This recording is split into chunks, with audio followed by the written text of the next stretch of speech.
This is the verbatim federal courtroom testimony of the Sean Diddy Cam's trial as reported by Inner City Press. When Sylvester Stallone entered the courtroom, no one expected what he was about to say.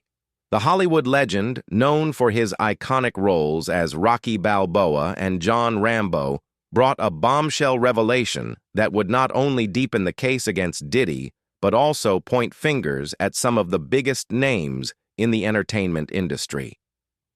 In a trial already fraught with allegations, Stallone's account of a chilling moment he witnessed at one of Diddy's own parties and the broader network of complicity he exposed left the jury, the prosecution, and the spectators in stunned silence. The clerk's voice rang out first. "Do you swear or affirm to tell the truth, the whole truth, and nothing but the truth, so help you?" God Stallone's growly voice, familiar to millions, answered with a firm resolve. "I do. I'm here to tell the truth no matter who it implicates." Assistant U.S. Attorney Sarah Enuan, leading the prosecution, began her questioning with a steady tone, her eyes fixed on Stallone. "Mr. Stallone, can you confirm whether you've had any professional or social interactions with the defendant, Mr. Sean Combs?" Stallone's voice was steady, his words measured. "Yes, I have. I've run into Mr. Combs at various industry events over the years. Premieres, galas, after-parties, Hollywood, and the music world overlap more than people think. I've known him socially since the late 90s, though we were never close, and tone remained focused as she moved to the heart of her questioning. Mr. Stallone, can you describe a specific incident involving the defendant that you believe is relevant to this case?" Stallone took a deep breath, his voice lowering slightly as he began to recount the memory. "I can. It was in 2010 at a high-profile party arranged by Mr. Combs himself in Los Angeles. It was one of those events where everyone who's anyone shows up. Big names, bright lights, the whole deal. I was there mingling with some industry folks when I noticed Mr. Combs talking to a young woman. She was beautiful, probably in her early 20s, just starting out in her career. I could tell by the way she carried herself, eager but nervous." Guan's voice sharpened, sensing the importance of what was coming. "What did you overhear?" Mr. Stallone. Stallone's tone grew more intense, his words deliberate. Mr. Combs was talking to her in a low voice, but I was close enough to hear every word he said. "You'll do what I say, or you're done in this town. I made you and I can break you." The young woman reacted angrily. She raised her voice, saying, "I don't want to do it. I didn't sign up for this." That got the attention of a few of us nearby. Maybe she was angry, but she was also scared. Guan nodded, her expression serious. "Mr. Stallone, you mentioned you initially thought the situation had resolved itself. Can you explain why you now believe it was more significant?" Stallone's voice softened, his words laced with regret. "I thought it was a one-off, a moment that settled down, when Mr. Combs laughed it off. Me and the others who noticed, we figured it was done, that he'd excused himself or made it right with her. But now looking back, I realize it wasn't the case. That wasn't the only time Mr. Combs did something like that. There must have been many cases, some of much greater intensity. We've seen it in this trial with Cassie Ventura, with others. That scene at the party, it got the attention of a few of us, but it wasn't just a one-time thing. I can see that now." Goen's voice grew more pointed as she shifted her focus. "Mr. Stallone, you mentioned hearing about the allegations in this trial. How did that affect your decision to come forward?" Stallone's tone grew somber, his words heavy with guilt. "Hearing Cassie's story, Wendy Williams's story, it opened my eyes. I've got daughters of my own. I can't imagine what these women went through, what that young woman at the party went through. I've spent my career playing heroes, but I didn't do enough back then. I should have spoken up, should have checked on her. I'm here now because I owe it to them, to Cassie, to all the victims, to help get justice." Guan's tone sharpened as she continued. "Mr. Stallone, you mentioned that this incident was part of a broader pattern. Did you ever witness other influential figures in the industry who were aware of or involved in similar behavior who might have enabled the defendant's actions? Stallone took a deep breath, his voice steady, but charged with intensity. Yes, I did. Mr. Combs didn't operate in a vacuum. There were others bigger fish who knew what was happening, who helped create the environment that let him get away with it. One of them was Clive Davis. The courtroom fell silent, the mention of Davis's name sending a ripple through the spectators, and Goyan's voice sharpened as she pressed further. Mr. Stallone, can you elaborate on what you observed about Mr. Davis and his connection to the defendant? Stallone's tone grew more serious, his words deliberate. Clive Davis, everyone knows him. One of the most powerful men in music. I've known him socially for years. Seen him at events parties. In the late 90s, I was at one of his PR Grammy parties. Those big, extravagant ones he's famous for. Mr. Combs was there, and I saw them together talking closely, almost like Davis was mentoring him. Davis had this way about him, always in control, always the one calling the shots. I saw Mr. Combs watching him, learning from him. Guan's voice remained focused as she probed deeper. What did you observe about their interaction that stood out to you? Stallone's voice took on a note of concern, his words measured. There were young artists at that party, kids just starting out, and I overheard Davis telling one of them to stick around after the party for a private meeting. The way he said it, it didn't feel right. Mr. Combs was right there nodding along like he was taking notes. I later heard rumors that Davis used alcohol, drugs, whatever it took to keep artists in line to control them, and I believe that's where Mr. Combs got some of his playbook, using power to manipulate people, especially the young ones. Guan nodded, her tone probing Mr. Stallone. You mentioned hearing rumors about Mr. Davis. Can you elaborate on what you heard about his practices and how they might relate to the defendant's actions? Stallone's voice grew more intense, his words heavy with concern. I heard from people in the industry, producers, managers, artists, that Davis wasn't just a mentor to Mr. Combs in business. They said he taught him how to keep people in line, how to use parties, drugs, alcohol to manipulate talent. I heard stories that Davis was involved in darker things, exploiting artists, controlling them in ways that went beyond music. Some even said he played a role in the downfall of people like Whitney Houston, that he knew about the kind of things Mr. Cass is accused of, hear the freak-offs, the trafficking, and didn't do anything to stop it. I saw enough to believe Mr. Combs was following in his footsteps. Reynolds stood quickly. His objection, sharp objection, Your Honor, hearsay and speculation. The witness is relying on rumors and assumptions about individuals not on trial here. This is irrelevant and prejudicial, countered swiftly, her tone firm. Your Honor, Mr. Stallone is testifying to his direct observations of the defendant's interactions with Mr. Davis, as well as industry knowledge that establishes a pattern of behavior relevant to the racketeering charge. This speaks to the broader network that enabled the defendant's alleged actions. Judge Carter's ruling was clear. Overruled. Mr. Stallone, you may continue, but please focus on what you directly observed or heard, not on rumors, unless you can attribute them to a specific source. Stallone nodded, his voice steady as he resumed. Thank you, Your Honor. I'll stick to what I saw and heard.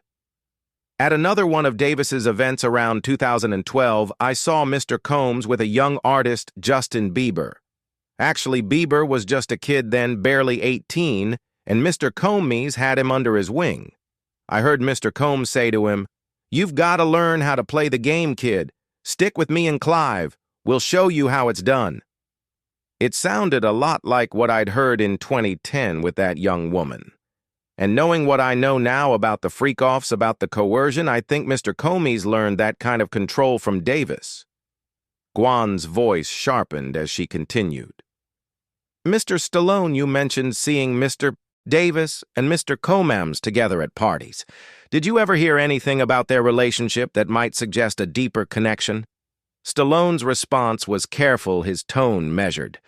I heard whispers at the time that there was more to their relationship than just business. People said Davis and Mr. Combs were closer than most knew, maybe even romantically involved. I don't know if that's true, but I do know Davis was at a lot of Mr. Combs's parties, and he never seemed surprised by what was going on. He'd just smile, sip his drink, and keep talking to the next big star. That always stuck with me.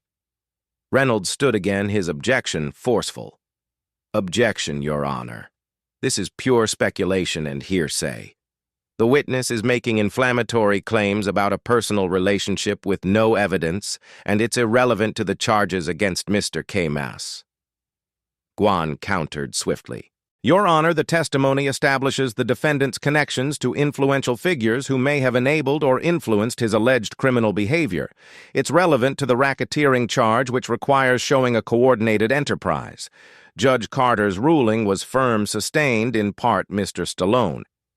You may testify to what you observed at these events, but speculation about personal relationships or unverified rumors will be stricken from the record. Proceed. Ms. Enuan nodded, her voice steady as she shifted her focus. Mr. Stallone, you've mentioned Mr. Davis as a significant influence on the defendant.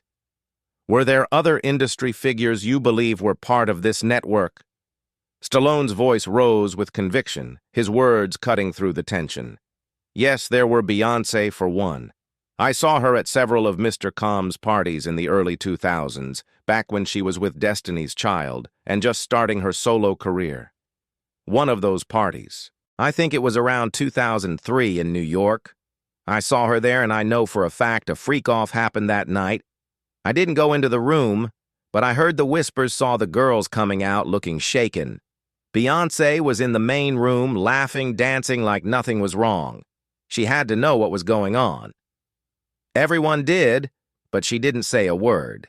The courtroom erupted in gasps, the mention of Beyoncé's name sending shock waves through the spectators.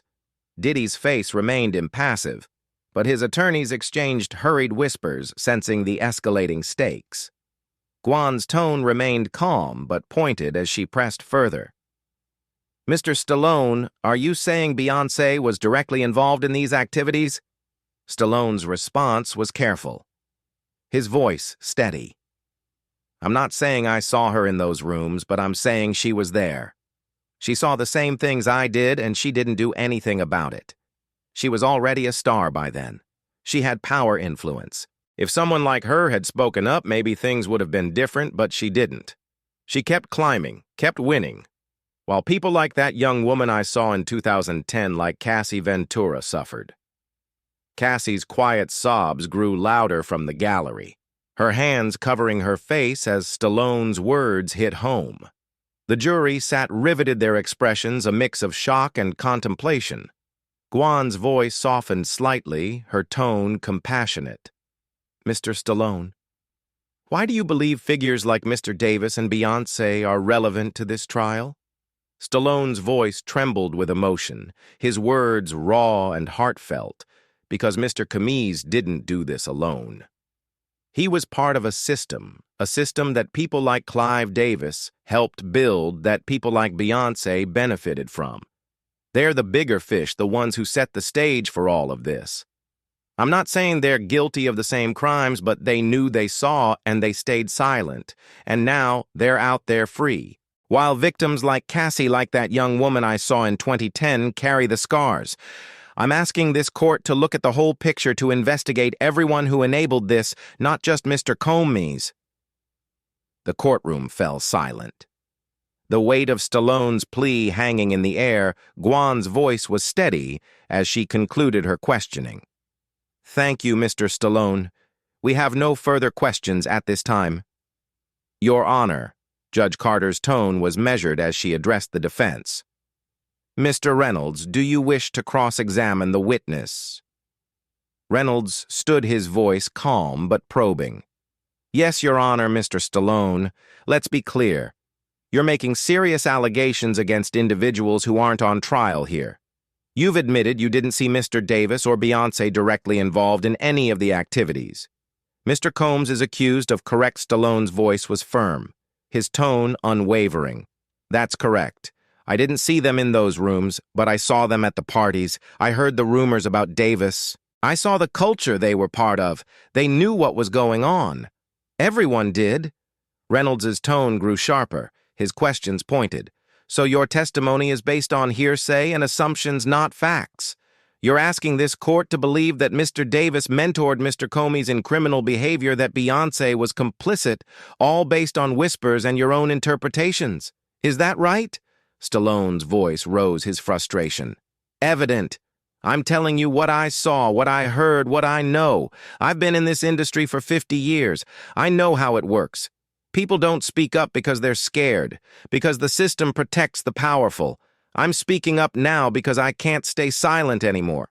Reynolds nodded, his tone measured as he concluded. No further questions, Your Honor. Judge Carter's voice broke the tension, her tone authoritative. Mr. Stallone, you may step down.